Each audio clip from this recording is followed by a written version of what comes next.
Hello, everybody, and welcome to the HTML All the Things podcast, episode 21, The Hustle. I'm your host, Matt Lawrence, and I'm joined again by my co-host, Mike Karan. What have you been up to this week, Mike? Yeah, hi, Matt. So this week was kind of a maintenance, a little bit of a wind-down week for HTML All the Things. I'm getting back into more client work, so I'm kind of ramping that back up slowly. Actually, some work with Azar, who was on the podcast a few episodes ago. So that's kind of picking up right now, and I'm trying to get everything ready because we're gonna have, I think, like 3 or 4 projects together on the go at the same time. So I'm trying to make sure that I'm able to manage all those, context switching between them without a problem, and so I'm trying to familiarize myself again with some of the older projects that I've been working on, and then make sure that I'm ready for the newer ones that I'm about to take on. HTML, the things wise, I'm also working on some potential content pieces, but I think Matt will mention soon what we have in store for the future. So I'm going to pass it off to you, Matt. What have you been up to? Yeah, so just, I guess, kind of same thing. So we were messing around with a few, like tweaking the website a bit, like htmlallthethings.com, and we found a couple areas that need to be improved. Of course, we also have other plans, which we've had since the beginning, for a bit of like UX UI things to do. But we found like a few issues here and there, a couple missing buttons and that. So we were going over that earlier this week. And then now, or as of now, I guess I should say, we just had a conversation earlier today, as of recording this, and we were discussing sort of like larger projects. And one of the things that I mentioned was that whenever I come up with project ideas, I tailor the ideas like right in the actual like thinking process before anything's even done on paper, because I always think to myself that we don't have the income or like the money that's just like sitting on the table ready for a massive project. And when I say big project, like Mike and I have ideas for like things like real estate and everything. So it's like they're big projects. It's not like, I need a new computer. Like it's a big project, and projects. So like plural. So one of the things that we kind of determined after we talked back and forth for about an hour was that Mike and I aren't the greatest risk takers. So it's one of the things where, I think we sort of attributed that to Mike and I both have never really been in debt. So we had the luxury of having like funds ready for our post-secondary that was put aside by our parents, which is great. Obviously, you don't want debt. Debt is something that you don't want looming over you. But because of that, we've kind of like, we always shy away from it. And so every single time we look at something big, like a real estate project or even just a really big app project or whatever, it's like immediately like, oh, we don't have those resources on hand. How am I supposed to pay for this? So it's a very closed-minded way of thinking about it. So and so essentially what we've boiled it down to is that we're I think Mike said risk adverse, if I'm saying that correctly. I kept messing it up in the meeting too. But anyway, so we try to stay away from risk.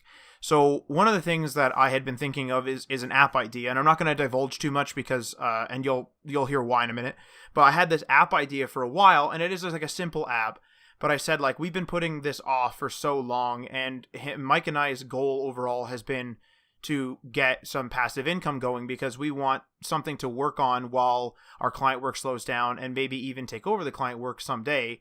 And so like HTML All the Things is one of those things that we're working on, but there's like a lot of little things that we could be doing, like little apps, little projects that we just like said like, oh, 3 of the 4 ideal situations lined up, but the 4th one didn't. There's a little bit of risk there, and we would just kind of like talk about the risk and leave it. So that's kind of one of our weak points. So to kind of sum all this up, because I'm rambling a bit, at this point, what we've come up with is we have some sort of code challenge that we're going to try to kind of involve the community with, and we're going to kind of announce that next week, because it's a part of it's going to contain pieces of project planning. It's going to contain a little bit of like social media fun. Like we're going to do a little bit of a social media thing with it, and it's going to include us making something, and it's going to be interesting. I'm intentionally being like, I'm not saying too many details because I want it to sort of be like, I want us to hash it all out and get it all together and then actually like say it right next week or whenever we do it. I think our current plan is next week, but again, like it's near Christmas time, so we'll see, like as always. But it's something that we think is going to sort of push us into taking more risk, which I believe is what we need to do in order to become less risk adverse. Hopefully I'm saying that correctly. And it will allow us to actually hopefully put something on the market and then kind of take you guys along the journey, get a couple of podcast episodes in about it, or at least a couple of conversations and maybe some written material and stuff like that. So it should be exciting. It's going to be some sort of like coding challenge thing that we're going to be doing, and more details to come hopefully next week. So I hope you guys enjoy that, and hopefully you kind of got through this rambling section that I'm going on about here. But now that we've gotten through that, I think what we'll do is we'll kind of dive into the episode here. As always, we'll go through our segments. So segment number 1 is freelancing online. Segment number 2 is our experiencing with freelancer online services, or maybe online freelancer services. I'm not sure which sounds better, but whichever. And segment number 3, creating projects. And then as well, always our web news recurring segment, updates versus stability. So I'm going to just do like a bit of an introduction here. So from Google, this is the definition from Google, hustle as a verb in the informal North American sense is defined as, quote, obtained by forceful action or persuasion. And the example that they give there is, again, quote, the brothers headed to New York to try and hustle a new record, or to try and hustle a record deal. So hustling is a word that comes up a lot in the entrepreneurial world, and it loosely sort of defines the actions an entrepreneur takes to make money, become successful, and or gain power. So the way that we kind of think of it is like a unique formula that a person or a business takes when they're running their business, either whether it be a segment of their business or whether it's a freelancer that has a specific formula to drum up business. Like they're doing the hustle, they're playing the market, they're getting it done kind of thing. So now that that's kind of aside, I'm going to jump right into this first segment here. So segment number 1, freelancing online. So there's lots of developers, writers, virtual assistants, and more that work freelance online. They're all just freelancers. They're all just people that are, typically in a home office, maybe a co-working space, and they do work hourly or however they do it. But it's generally service work is what we would call our service work. So as a small business, we have experience getting work from freelancing websites and other site resources. However, please note that we work almost exclusively in the web development / design segment of the business. So your mileage may vary if you're in a different field like that virtual assistant or other fields that I mentioned, or there's tons of other fields that do freelance. So we're talking from our experience from a web development / design standpoint. So I just want to do a little brief disclaimer there. So there's lots of different websites and services that are set up for freelancers and their customers, and most of them are basically job boards with full service solutions that contain various features such as a portfolio page, a job board, payment systems, and premium services. So I'll kind of go over each one of those. So starting off with the portfolio page, you can kind of like set up a portfolio containing things like maybe your pricing per service. You can have a little showcase like that shows off all your projects with some pictures and descriptions, your history on the site. So for example, if maybe you took a couple of you had a couple of successful jobs on that website, maybe you have like a rating that your customers left for you, so like a star rating or something like that, sort of like how eBay has like the positive or negative feedback for a buyer or a seller, something like that, right? Like a rating system so that people know like, hey, this guy's worked on the site, and hey, this guy got like good reviews from, the 2 guys that he worked with or whatever. You can also list things like your skills, and there's a lot more. So some of these portfolio pages are more in depth than others, and it's more or less a place where, sort of like how on Instagram, when you look at a picture, and if you're interested in that type of thing, you might click on the person's profile, check what else they've posted, read their description, maybe click on their website, etc. So it's kind of that, except there's a little bit more in depth because we're talking about somebody potentially hiring you right then and there. So talking about hiring, move on to the next part there, which is job board. So a job board, as we know, is a list of jobs, and it's typically posted by potential customers in this case. So this job board generally has a bunch of topics ranging from app development to content writing. Like I said, there's a whole bunch of different jobs you could be doing in the freelance field. And as a result, there's a whole bunch of different topics these jobs can do. Some of them are even a combination of them. And customers can also post other details. Sometimes they'll post like something like their budget. Maybe they'll like inside of their profile or on their post, it'll disclose how much they've spent online with other freelancers, and that's to sort of judge for as a freelancer, you can judge how serious a customer is when they post something. Are they a new customer? Are they, a trusted customer on this? And customers also have like a profile generally. So they'll, this proves like how quote unquote legitimate they are. And sometimes it'll actually show off what projects they've had commissioned, so that as a freelancer, you can go to a customer that you may want to, bid on their job that they've posted, and you can say like, oh, they expect this type of work. And you kind of get like, you kind of get to know the customer before talking to them directly. And then, of course, payment systems. So a lot of these sites will have some sort of payment system in place that helps customers pay the freelancers. And in turn, it helps the freelancers actually get paid on time. And we've seen ones where it'll be like an actual system of like milestones. So it'll say okay, like I want, like when I hit this milestone, when the customer confirms I've hit, milestone 1, I want $200, and then milestone 2 is another 200 or whatever. So and again, all of these features are kind of like, they vary per site, but we've seen stuff like this. Sometimes it's just a 1-to-1, sometimes it's just, a help through the PayPal, sometimes it's nothing. But like generally there's usually some sort of payment system that is on these sites. And then as well, of course, premium services. So oftentimes these websites are free to use, but they have, of course, premium features that are for sale for customers and or freelancers. So some of these premium features would include bidding for jobs. So a potential customer posts a job, you have to, bid on it, and you have to like write a proposal sometimes, or, just it really depends per site, and you'll have limited of those. So like limited bids for free, and then like freelancers can purchase more. Sometimes a customer themselves could use a premium feature, such as featuring their job at the top of some sort of search results, especially if they're in a hurry, that type of thing. So there's those premium services, of course, so that people can, or so that the freelancer host, like the freelancer website host, can actually, make some money themselves, of course, because they are providing quite a valuable service. And to get more specific, the services we've used include things like Guru.com, Freelancer.com, Craigslist, and Kijiji. So I'm going to move on to segment number 2, unless Mike has anything else to say about that.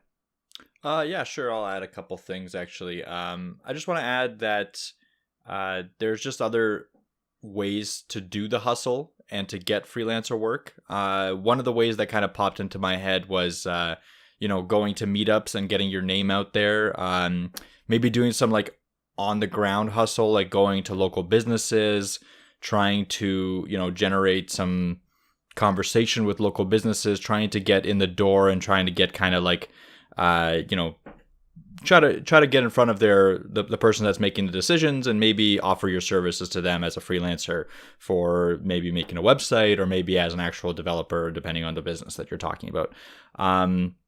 I think those are the kinds of things like I want to mention, but it's something that we're kind of weak with. So I think we were talking about this earlier in the day. I think the hustle is maybe one of our weakest points in our whole process. And that's partly due to just being kind of lucky in how we landed our clients, and not like we did the hustle, but it wasn't as intense, or, we didn't put as much effort into the hustle to land those clients. And maybe that gave us a false sense of security. And then the other thing is the risk aversion. We have that. And like Matt was mentioning, that might also be a factor in where we need to improve in our hustle techniques. So I just make sure that there's a lot of ways to get that freelancer work out there. Providing a good base of your work to these people. Like when you apply to these jobs on the job boards, like make sure that you have a good portfolio page set up, and just flush all that stuff out. Make sure that you're really putting in a lot of work. I think someone recently, I was talking to them, and they were talking about unemployment, and they were saying how when you're unemployed, your job at that time is to find work. So if you go to work for 8 hours a day, if you're not unemployed, then you're working. You should be working for 8 hours a day to try to get a job.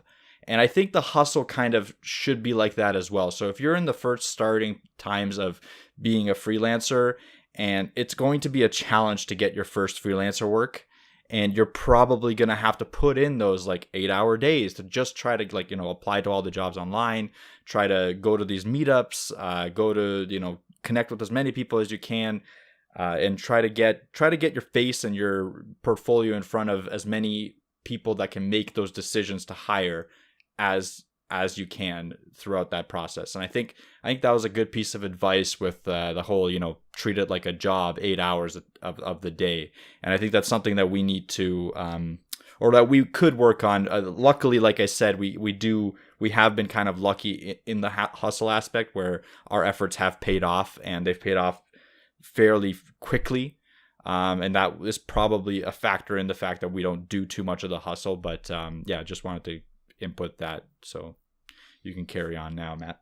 Yeah, that's a really good point, because it's like this podcast like absolutely focuses a lot on like using freelancer online services, and I'm gonna get into the specifics of each of the ones I just mentioned as well.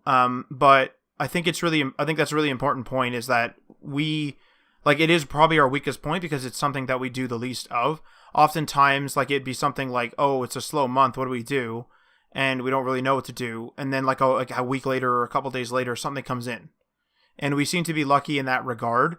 And so we've never really had a very, very prolonged period of like literally nothing to do.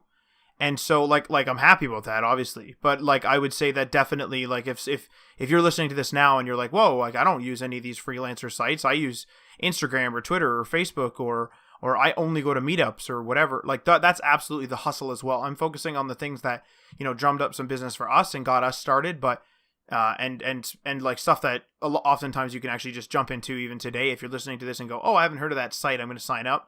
Absolutely, of course, but it's just that's a really good point, Mike, is that the hustle goes beyond the traditional service. It's also like everything else, like bumping into people in the bus stop, and the friggin' bus. Yeah, I'm just gonna burst into the bus office. Hey, you guys see any websites? Holy Christ! It's a great analogy. Yeah, you gotta. Yeah, you just gotta go to that bus stop or bus office. They just break into the the dispatcher's office. Anyone here need a site? Yeah, anyone listening to this podcast, if you have a bus office near you, just get bussed right in there and offer your freelancer services. It's 100% guaranteed gonna work. Yeah, this is the last stop. No, sir. Like I'm staying on till the depot. I gotta go to the bus office and talk to the manager here. Yeah, it's part of the hustle. But yeah, so like even like bumping into someone at the bus stop and just giving them your card is still a part of the hustle. So it's just, yeah, that's a really good point to make. That our focus is at, like, first of all, we don't focus on hustling a lot, and we haven't done all the aspects, but there's a ton of aspects. So if you have anything like that you want to share with us, feel free to hit us up on social media about what you do to hustle. So anyway, segment number 2 is our experience with freelancer online services, or online freelancer services. So I'm not decided on that, but anyway. Okay, so we're going to start with guru.com. So on guru.com, we applied to a few jobs on there without much success. However, we had great success with our online, or with our portfolio that was listed there. So Guru is one of those sites that had like a really fully fledged portfolio page that we filled out in its entirety for the time. And once we listed our skills and experience on there, we generated a few leads from people contacting us right from the portfolio page, because some of the skills that we had were in demand. And so we got really lucky there. So there's one piece of the hustle where people were calling us out rather than us going on that job board. Freelancer.com. So this was actually the very first actual freelancing site that we tried to use. It was one of those things where, I typed in freelancing sites. This was the one that popped up. It seemed really popular and active, so we went in head first. The site works technically well. I didn't have much exposure to it, but the site works technically well. And at the time, which was a couple of years ago, I think now, it was really active in that, and I haven't checked on it really since. But I know it's still online. Like, I did check if it was still up and running, of course, because it did seem very active. And so basically how we started was we tried starting with smaller jobs. So I think it was something like $100 or less, because I just wanted to learn. I really like learning the procedure, and then I'll use that procedure to my benefit when doing larger things. I don't like worrying about the amount of money on the table and the procedure at the same time. So, like I said, we started with the smaller jobs, 100 or less, and we ended up scoring a low-cost small adjustment job, which ended up being an entire mess of a situation. So, I'm not going to get into real specifics here, but basically, the customer had an issue with his account, and then we didn't look at how Freelancer charges. So, like, we ended up with a bill, and it was a mess. So like, make sure you absolutely read these freelancer websites, like all of them. Make sure you understand their ins and outs, because we just dove straight into this one and it was definitely a bit of a mess for us. It was a bit of a weird situation because the customer also had trouble too, but it was just one of those things where it was like, holy Christ, like, now we owe this bill and we don't know what's going on. And it was all like, really, like we should have probably looked into it more. But we just kind of dove right in, and that probably wasn't the smartest thing. And also all these sites have all, like I've mentioned before, all these sites have different features. Like they're all like generally the same, but they have little changes, they charge different ways. So make sure you read through everything, set everything up right, and get it right the first time, because otherwise you're going to get stuck with a bill probably, like we did. But in the very beginning, so before we did any sort of freelancer, like official quote unquote freelancer website, we tried classifieds. So specifically in the form of Kijiji, which I think is only in Canada. But it's free. They're free online classifieds if they're only in Canada. I don't know if that's true. Kijiji is how you spell it. I'm gonna put a link in the show notes just in case. But yeah, so Kijiji. Hopefully I spelled that right. Enough JI's in there. But anyway, Kijiji, and then of course Craigslist, the Canadian version, as we're Canadian. So in the very beginning, we tried to get some free advertising going in these classifieds spaces, and we to do that, we took a look at what other people were doing on there in the web development space. And a lot of them were like really quick packages, like, $500 or less. And, I'll put a site up for you, and, it's $500 all in kind of thing. And so it was like, we're like, okay, like people want package deals. They want something easy, quick, and whatever. So, following in their footsteps, we released a few different ads at different price points listing, and we also listed similarly priced packages, on our website as well.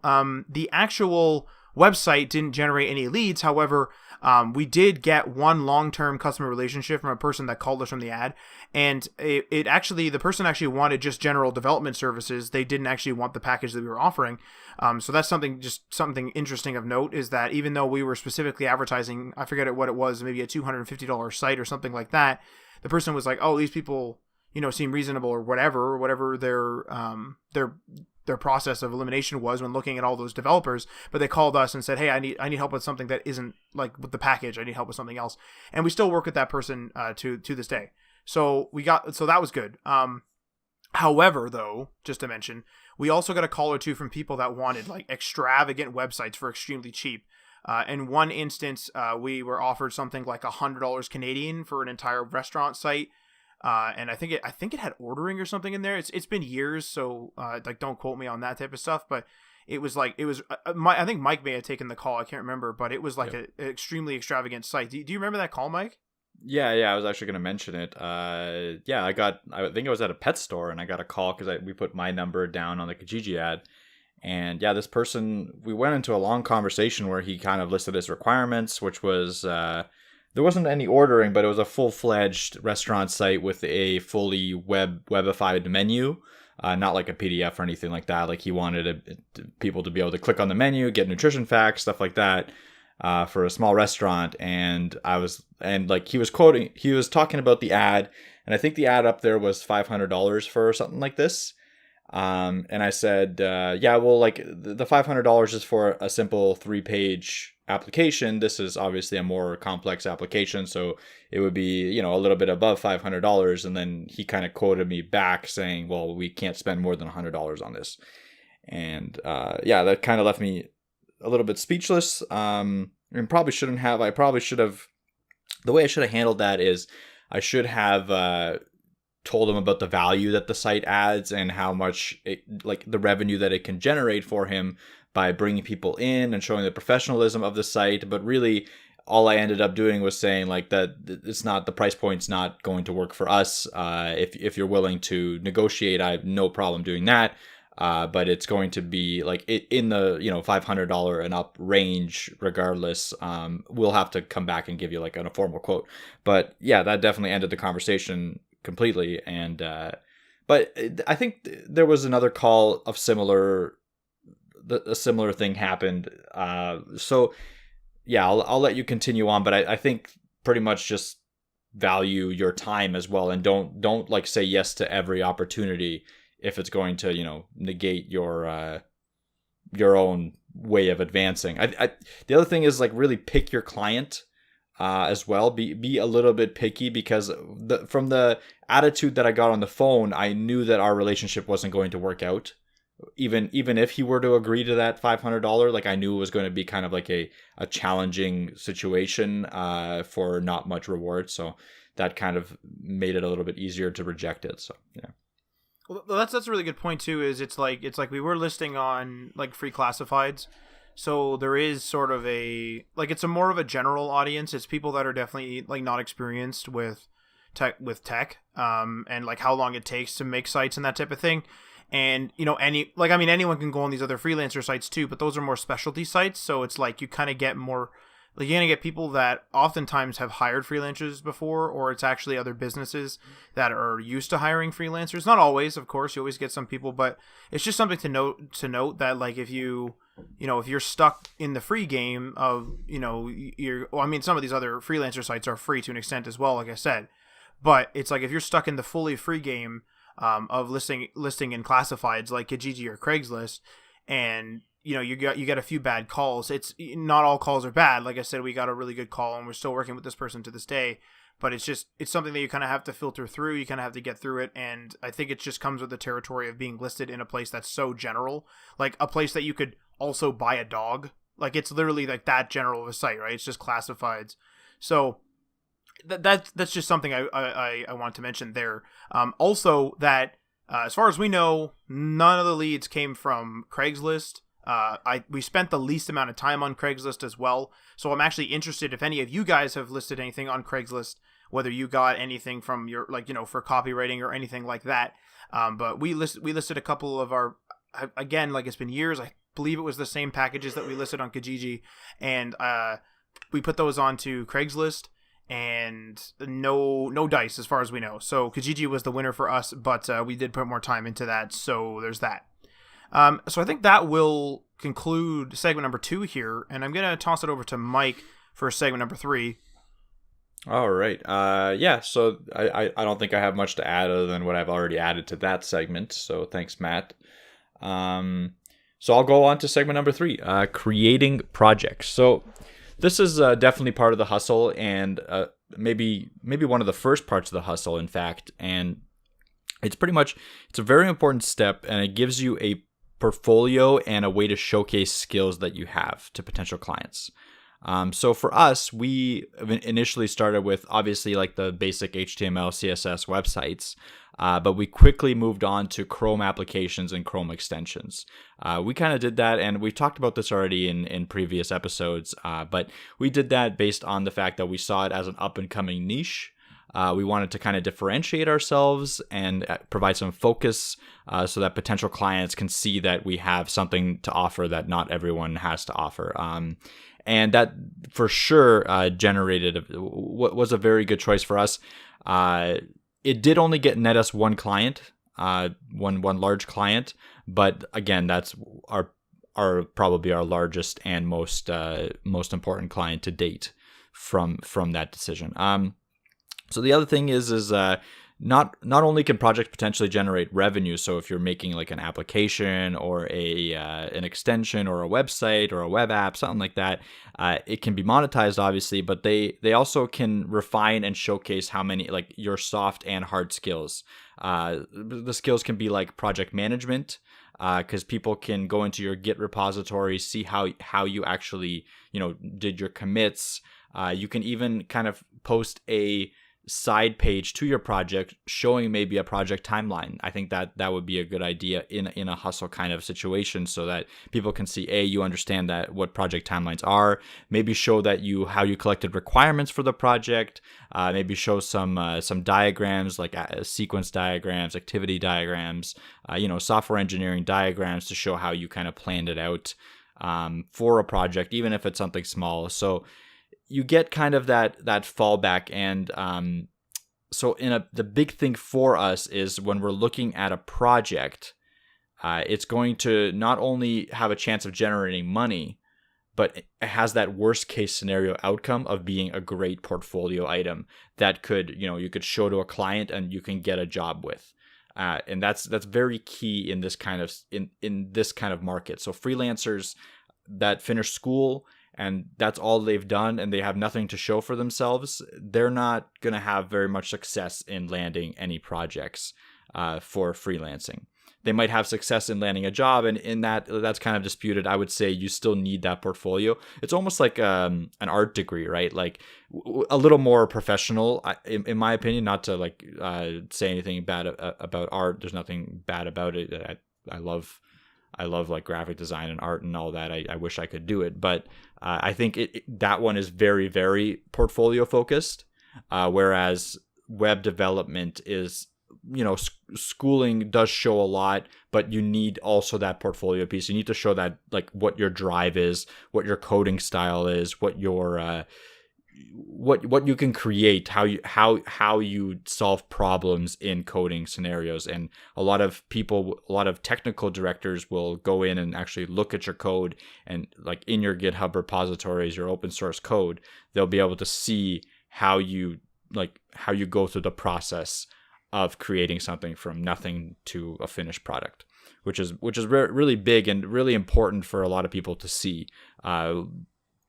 It could be more important even than an interview, in my opinion. So I'd almost rather see someone take a project from start to finish and have a really well-defined coding style and coding method, rather than them answer some, complicated interview question on the spot, because that, yes, one shows that you have retained a lot of knowledge and you can answer stuff like at the snap of your fingers, but do you really ever use that kind of knowledge or that kind of thing where you don't have a situation where you don't have a computer and you can't look up and perform, like give an informed answer based on your own skills and your own experience? I'd rather have that. So something that we always need in these kinds of projects, for like a portfolio projects or personal projects or business projects, what we really need is we need to keep timelines very tight. And this is a personal thing for I think Matt and I, because we tend to get sidetracked and lose focus, because usually what will happen is, like, if we have anything longer than 2 weeks, we'll have something else come in, like another site, like another like paid client project, and we'll start focusing on that, and then we won't be able to come back and finish off the project that we started. So what we found worked the best is to have a very defined period of work where we not like, throw clients down and reject work, but instead we kind of organize ourselves so that we have most of the time available to work on this project. And we did this for our first web game that we ever created, called Clicks to Riches. It's available only as a Chrome app currently. I don't have any plans of actually porting it, but it's pretty much just a clicker game. I've talked about it before on the podcast. You click, you move up, you keep clicking, and then it clicks for you because you buy people and stuff like that. But what we did was we had an artist, one of Matt's friends, and we sat down and we decided, let's finish this game because we all have a very limited time frame. Let's do it in 2 weeks. Or maybe even a week. I can't remember exactly how much it was. I think we finished like an MVP in a week, and then we kind of refined it and released it on the App Store the next week. But pretty much we sat down together in a house for a week. Went there every day. Went here every day pretty much, and we went like 10, 12 hours a day, and we finished the whole thing in that week, and we got it out there on the store, and it did okay, but it's been doing recently a little bit better. But it's not about that as much as it was about the experience of working together, of planning the project, of doing it, completing it, and then having that to showcase for getting more freelancer work and stuff like that. This is more what I'm talking about with these projects, less about the actual monetization of each project and the success based on downloads and stuff. And the same thing happened with HTML All the Things. Matt and I kind of puttered about for it for a long time, and then we eventually kind of sat down and said, like, we got to do this. Like, if we're gonna do it, like, we know each other, it needs to be a 1 to 2 week period where we sit down and we hammer it out. If we don't do it in that 2 week period, we're not going to do it. That's what we planned. We planned it all out, started the 2 week period, I think like 3 weeks ago it was, released it last week. It worked out great for us as well. An example of something that didn't work was a thing called Content Collector, which was supposed to be a application about sharing resources between clients and their, between a developer and their client. So being able to like share images easier and have timelines set on when to receive images. So it was a thing called Content Collector, and we puttered about with it for a really long time. We sat down, we kind of started working on it, got a project plan together. But what the problem was is that our project plan was, I think, like in the months, like 2 months, 3 months thing. And of course, this is different. This is a different kind of project than what I usually do with a client, where like, yes, I do have 3-month or 5-month projects with clients, but I'm generating revenue while I'm doing that, hourly revenue, because I'm a contractor. I get paid by the hour. With something like this, with Content Collector, it was literally just my time, and I get nothing back from it until potentially you get it out there, and maybe people use it, maybe not. So the issue there is, as soon as something with money comes up, as soon as something that can sidetrack you and you have something to sidetrack, you're going to get sidetracked, because money is the king in this kind of situation. So our issue is that project's on the back burner because, again, the loose timelines that we added to it just did not facilitate us finishing it. And I don't know if we'll ever finish it. I did like the concept of the project, but again, I think it's going to take another month to finish and really flesh out. And I don't know if we have that kind of time, manpower, and budget to be able to finish something with that. So keep that in mind when you're making these projects. Make sure that they're doable in a shorter amount of time, because you're not doing them for potentially for making revenue. You're doing them to showcase your skills, to be able to for a person to go in, look at your GitHub and quickly go through it, not have to sift through 10,000 lines of code to know your coding style. I think that's kind of the process that we're going to go with. And next week, like Matt said, we'll be talking more in depth about another, maybe a shorter window project that we're going to be working on with the same kind of intent, to be kind of a showcase project with the potential to generate revenue. So that's a big thing for us. Another flaw that I would say we have with these projects is we're very hesitant to create a project, and we've talked about this before, but we were hesitant sometimes to create like these smaller projects because we see so many of them on like an app store, like, oh, this one solves the exact same problem that we are solving, even though we're doing it a little bit differently. It's solving, why would anyone download an application? There's like 7 or 8 different applications that are doing the same thing. And that's true. Like, depending on how you're doing, like if you're being funded by a large corporation and you have a bunch of money on the like, you're risking a bunch of money on the project, and there's a million different applications out there that are doing the same thing, that could be a problem. But usually for us, like I said, it's a 2-week period of probably not even full-time work. That's not so much of a risk. If you create something better and you have a few people use it, that's already kind of a win, because you're creating a portfolio project, right? It's not so much about how many people use it and how many of the same solution are out there. Try to pick a project and make it better, obviously. That's the point.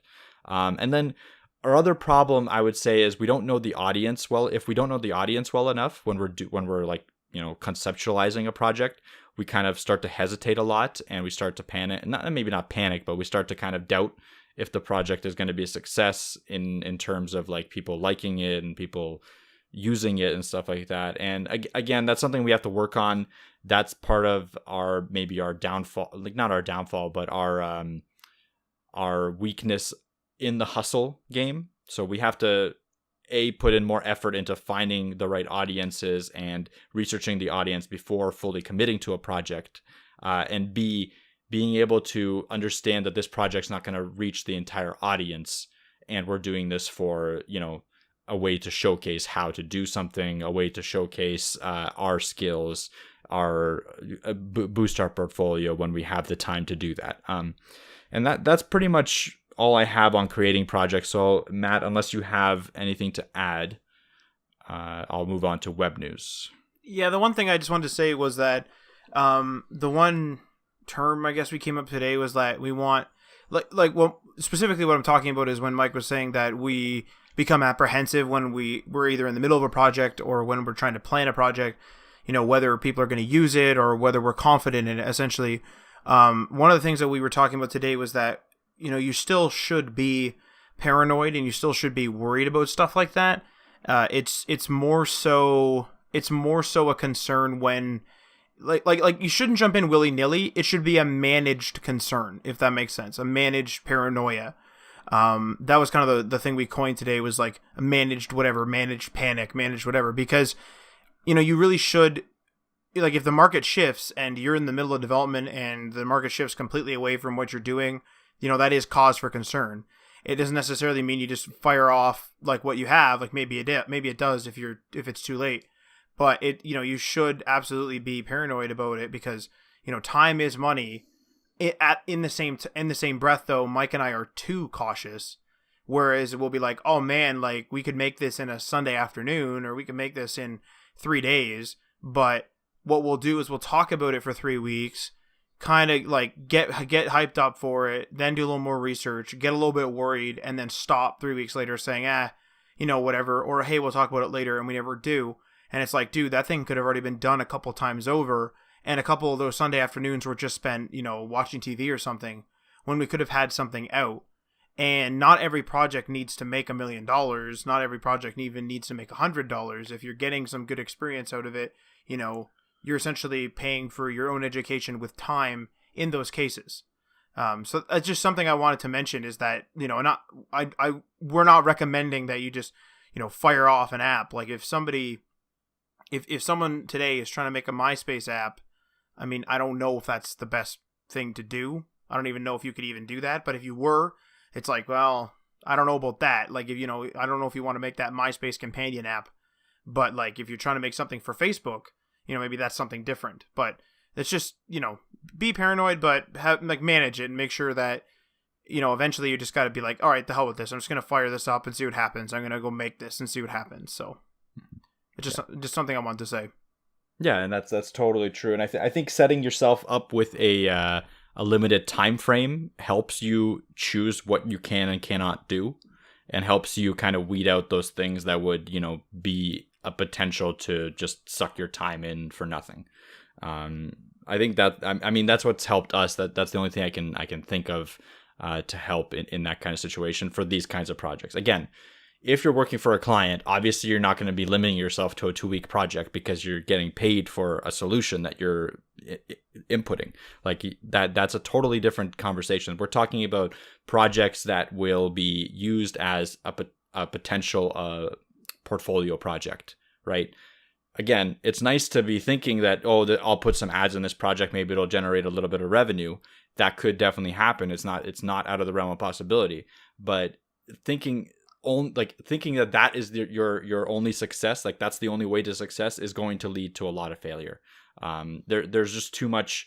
There's too much that can go wrong, and that might really bring you down each and every time. Like you release an app, not enough people use it, you don't generate enough revenue, you don't feel confident in your abilities and stuff like that. It's too much of it's a terrible cycle to put yourself in. Rather think that, yes, it didn't generate revenue, but look at all these skills that I learned. Look at this portfolio piece that I can put on my portfolio and show a client that could potentially be using a similar system.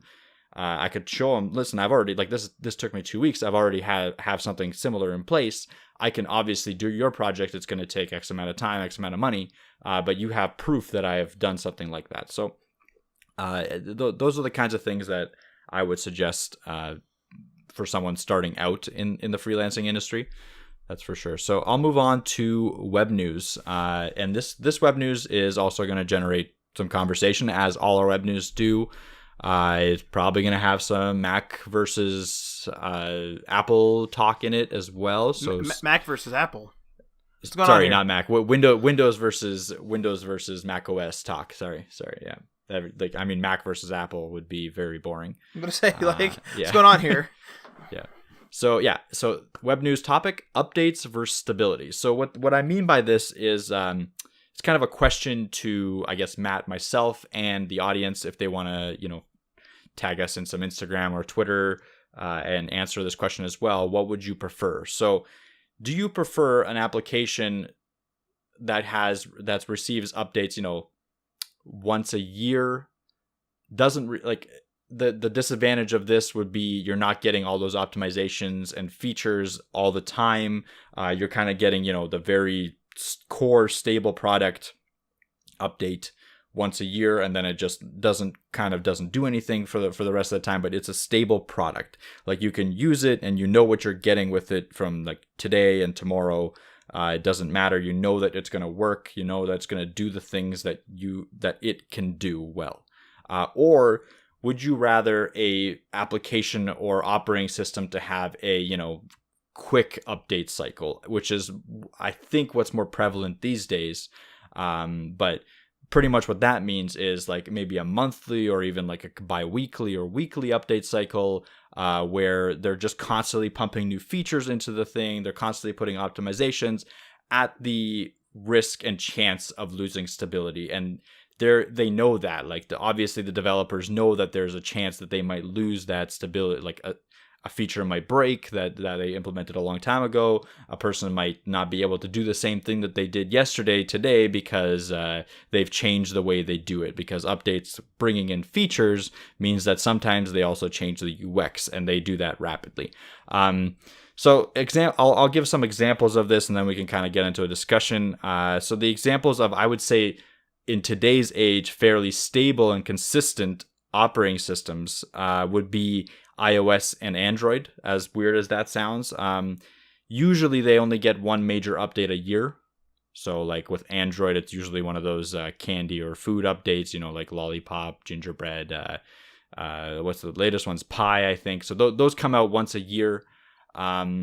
Usually while the year's going, they get security updates with really no features being updated, maybe tiny optimizations, but nothing that the user really notices for the most part. But really what you get is you get the phone, and usually you'll have one update max, and then that, like, the experience that you have the phone on day one is very similar to the experience of the phone the year after that, which is kind of like, it's usually stable. Again, I'm putting stable in parentheses for Android because that could be a problem sometimes on some manufacturers. But let's say ideals. Usually Android is pretty stable, and you're kind of, what to expect when you wake up and open your phone in an operating system sort of sense.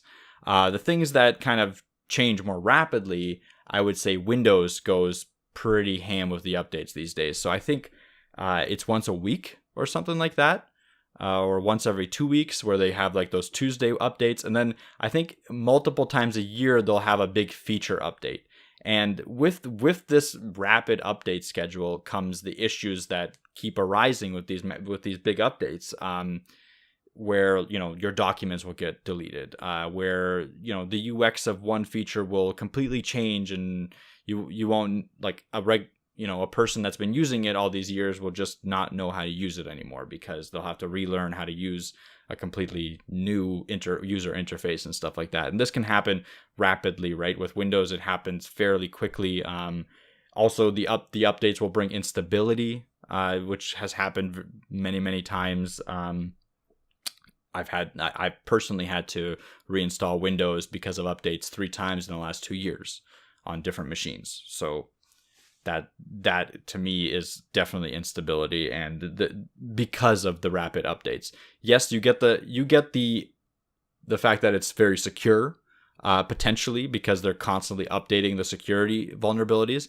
But in my opinion, they're also bringing in security vulnerabilities with their updates. So yes, people have to find them every single time they update, but it seems like it keeps happening. And then there's that's kind of like the I guess the good and the bad for updating rapidly and updating slower and more stable.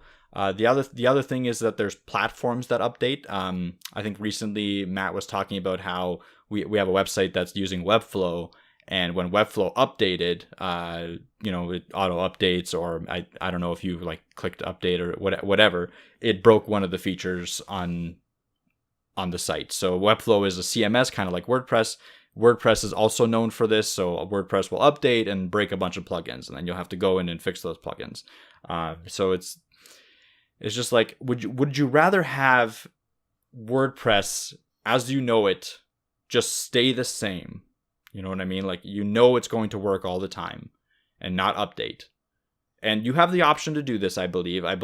Like with stuff like WordPress and with stuff like app updates, you can even turn updates off on your phone. For the most part, I believe some apps will stop working after a certain amount of time, depending on how they use their the server services and if they change communication and stuff like that. But for some things, you do have the option to not update.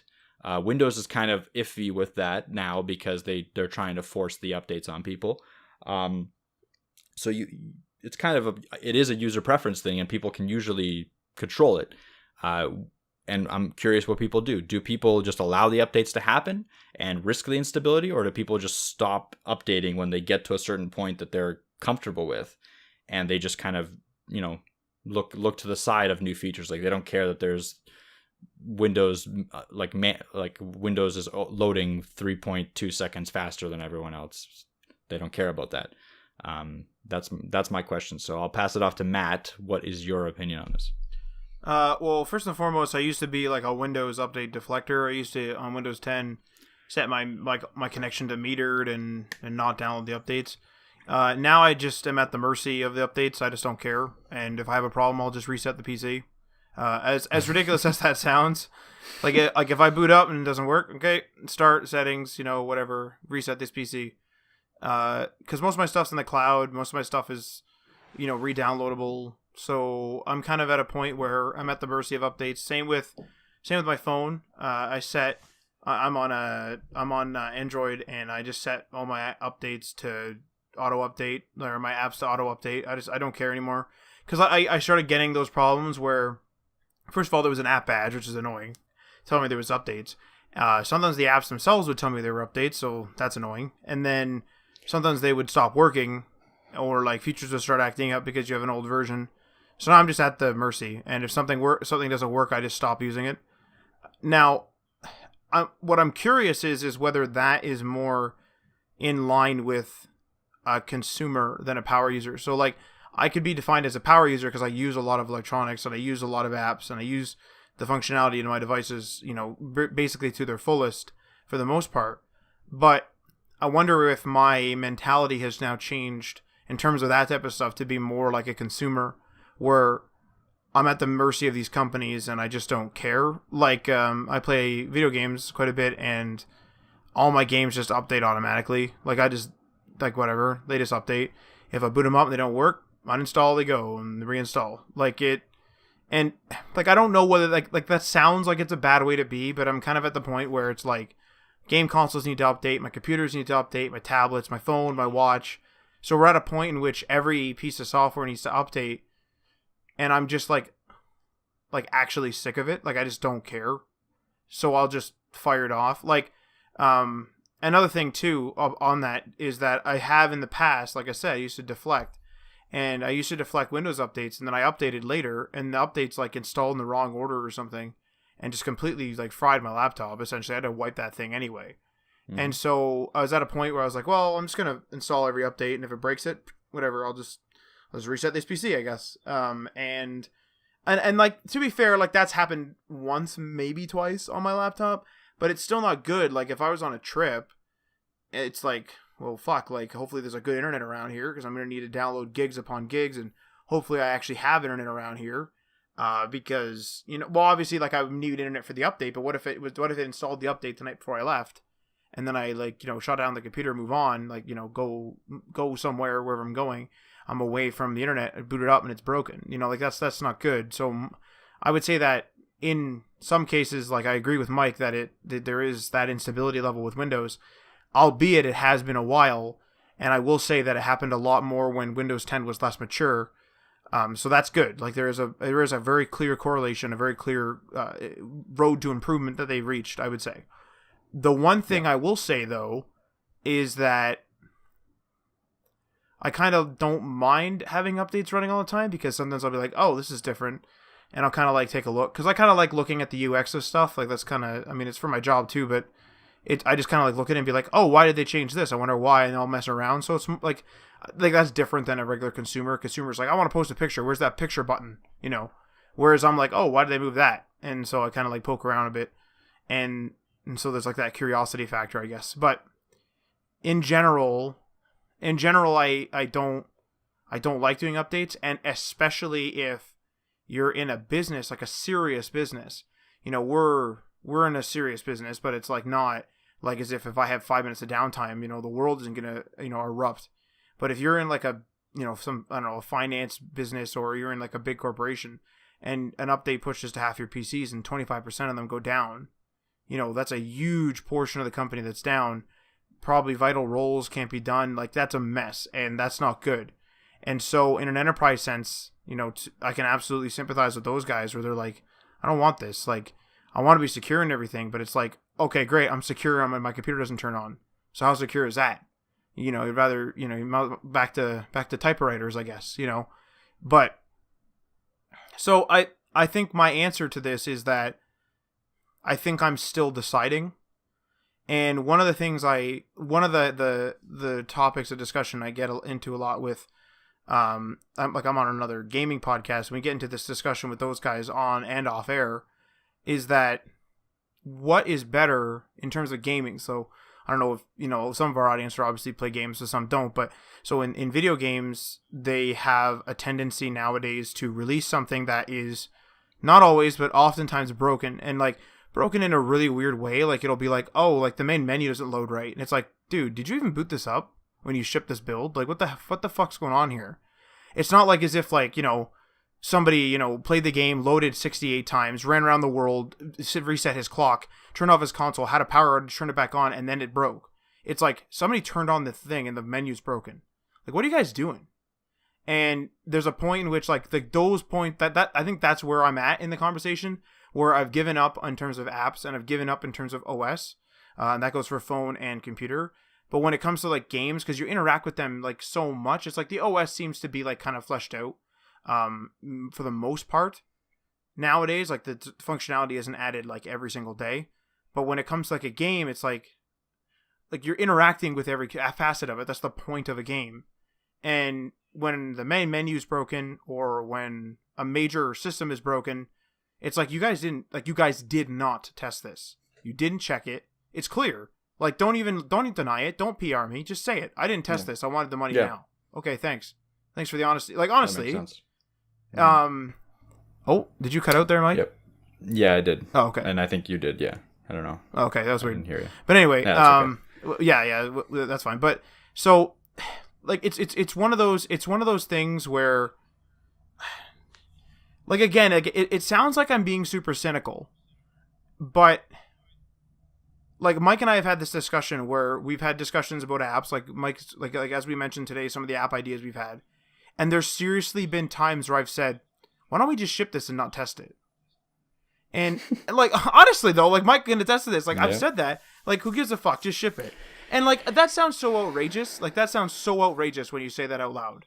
And even me, that I'm the one that said it, and it sounds outrageous. Like, I do not deny that sounds outrageous, to be totally clear. But really, that's what people are doing, right? That's what they're doing. So why not? And it's because like I want to take pride in my work. I want to have a legitimate product. I want to have it where it can be a real, you know, MVP, you know, most viable product or whatever. Like, I want it to be legitimate. I want people to be able to use it. And sure, sometimes like it could be argued that missing features, especially out of an MVP, missing features could actually be an issue of their own, and fair enough. But I like imagine not having a save button on a camera, but it takes the picture okay and shows the preview, but you can't save. Like, that's a major feature missing, for example, right? Mm-hmm. That would never happen, probably, I would hope. But like, just a throwaway example. But like, it's one of those things where I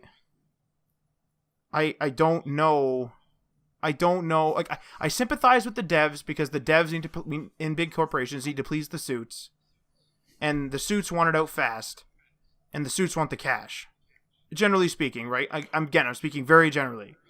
So, if the suits get the cash because people bought it day one and the people are mad, do the suits care? Probably not. And the devs answer to the suits, so now nobody cares. It's like the dev probably actually personally care, because they're like, shit, like, I didn't get time to finish that menu, guys. Like, I had to put it out. It was due this day, you know? And that sucks. Absolutely. But it's like, because we live in this like system where like programs are becoming more complex, and timelines are, I don't know whether they're getting shorter, but timelines aren't that long. So I don't really know. I think that's where I stand, actually, because I'm hitting a roadblock and everything. I think I'm still processing it, and one day I'll probably explode and send Mike a million messages, and I'll take a stand, one way or another. It'll be a big thing. I probably just waiting for it. It's probably gonna happen because, like I've said, whenever I freak out, I just send Mike like a million messages. I'm like, you know what? That's it. This happened, and I'm done with all this. I'm sick of them all, Yep. and I'll just like write off a bunch of stuff, and I'll shut off all my updates, or maybe I'll turn on more. Maybe I'll turn on more updates. But what is your opinion on this, Mike? Yeah. So my opinion is I actually like updates.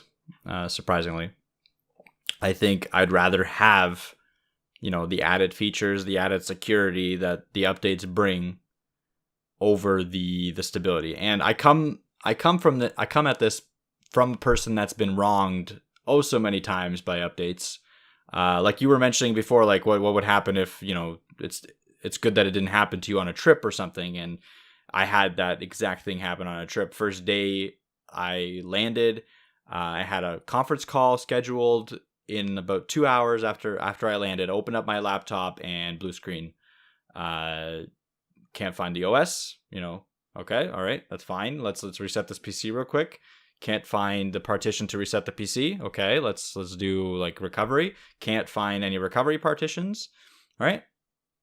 So like an update did that to me at the worst possible time in the worst possible place without any ways of recovering, because the internet wasn't fast enough for the time. So I had to use my phone for the conference call, which is fine. Thankfully I had that. But regardless, I did get directly affected business-wise by an update corrupting me. And I still say I'd rather have a company dedicated to providing updates consistently, rather than a company that kind of updates once and then sits back and lets the product mature and become stable and stuff like that for a long time. Maybe similar to how Microsoft Office was back in the day. Not to say that it was a bad thing. Like that, Microsoft Office was pretty stable, I would say, back in the day. Back in 2007 era, that Office was probably the most stable out of all the offices, but it also was the least feature packed thing, and maybe aesthetically unpleasing as well. Like now they release updates much faster, and they're worried about feature parity with other organizations, which is nice. Other applications. So I'm of the sense that I like updates. All my updates are turned on my phone. As soon as an update comes out for Android, I'll update immediately to that version. Sometimes I'll put a different ROM on the phone just to see the new features of an update before the update's actually pushed. So I'm definitely pro update, but saying that, obviously I know the disadvantages of that, and I fully am willing to go through them. Like one client that I was doing some IT work for, I don't know if I've told this story on here before, but like I went to his house. I did all the work. I did I cleaned his computer. I fixed the problems that he was having with Outlook, stuff like that. And as I was about to leave, I had another meeting that I had to attend within like half an hour after that one. I was like, okay, I'll just do a quick restart and I'll be on my way. And what happened was I restarted the computer, not realizing there was an update to be had, and it started updating, and it did not finish updating until I think it was an hour and a half or 2 hours after that. And it was a Windows update. This happens. I'm sure most of you have seen it. It especially happens bad with hard drives, like spinning disk drives rather than SSDs. But Windows 10 will sometimes just all of a sudden take hours to go through an update, and you're like, what's going on? No error messages showing up. Nothing is happening. Like I'm afraid to turn off my computer because it could corrupt something. So it's kind of like a thing where you just have to, okay, well, I guess I'm not working at this point. So that was unfortunate. So I've had that happen. Like I said, I had the other thing with landing and not having my computer turn on happen. Sucks, but I'd still rather than put the effort into creating those updates and consistently patching security flaws and stuff like that that's where I stand. I don't know. Like, another question I can ask you, Matt. Yes, all these applications do update all the time, so you're kind of forced to leave the updates on. Let's say there was an alternative to, I don't know, even know what. Let's say an alternative to Microsoft Office, right? Right. That didn't update. So instead of, it's feature parity right now with Microsoft Office. It won't be feature parity, obviously, within like maybe 6 months or so. But it's feature parity now. It's stable, but it won't get an update for like 2 years, 3 years. Would you use that instead of Microsoft Office?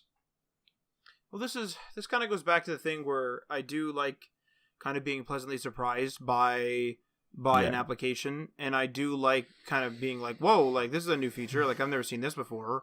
Or like the other day I like booted up Word and was like, whoa, it's a new UI. Like a whole new UI. I don't manage, like, to be clear here, like I could be deferring updates. I think I don't manage my Word at all, my Office 365. I don't care. I just let it do its thing. Like I said, I'm on the fence about this, so I'm just let these things ride. But I think what I would actually do is bookmark that other one and use Word still.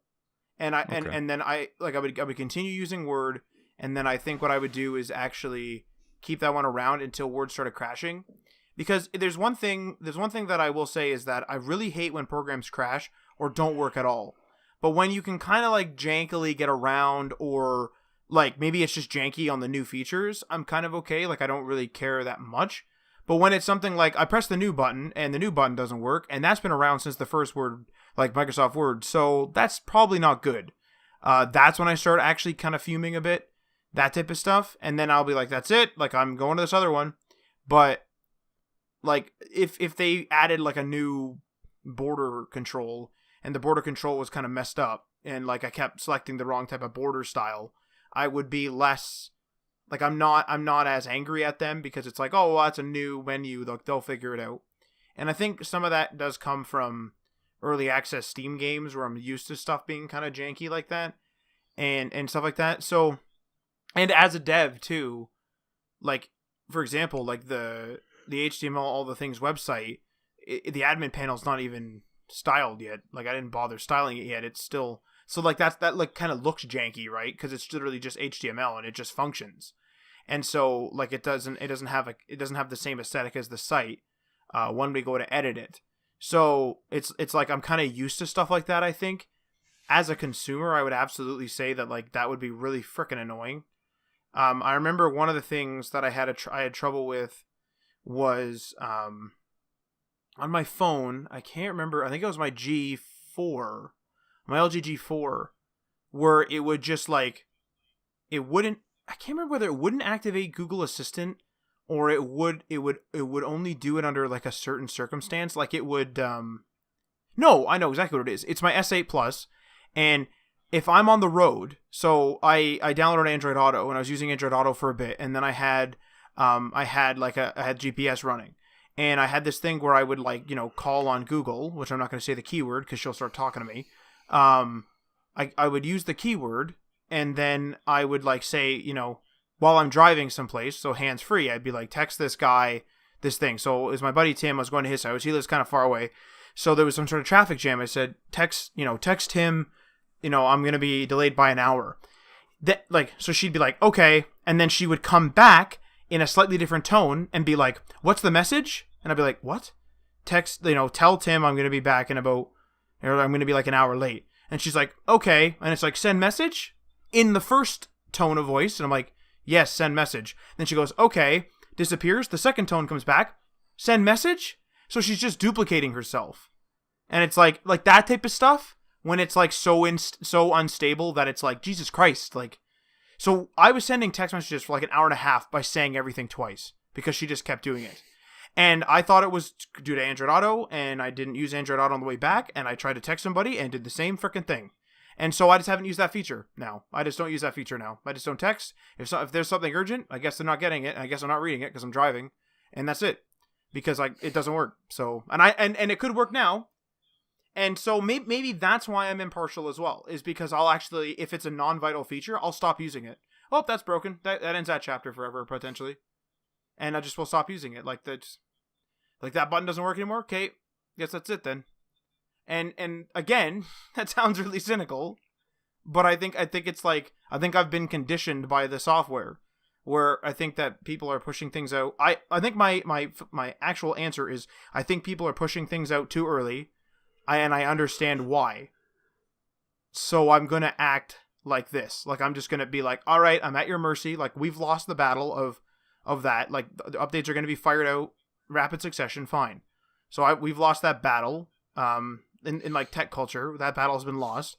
And so I'm at your mercy now, but I'm just going to treat it like, oh, this doesn't work. Okay, I'm not going to use it. And I don't know whether that's weird. I don't know. I think that's probably the correct way of thinking about it. Like, we have lost the battle, so I think we just need to accept that updates are a thing, and they're constantly going to be updated. Like you said, you tried to avoid the updates, and it caused you more problems because the way that the updates are structured now, they kind of compound, and you have a potential of getting completely wiped if you don't do the updates in the correct order.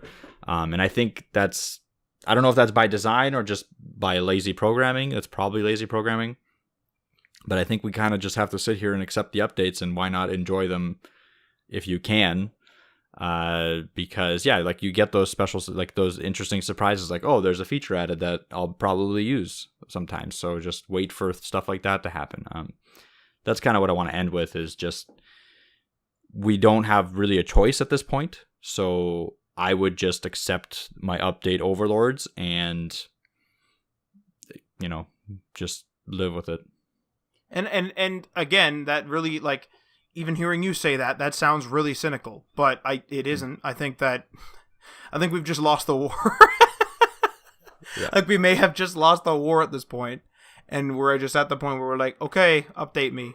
And I want to know, like, if anyone who's listening is a big dev in a big company or something, or just makes a big app, like they make a popular piece of software is what I'm getting at.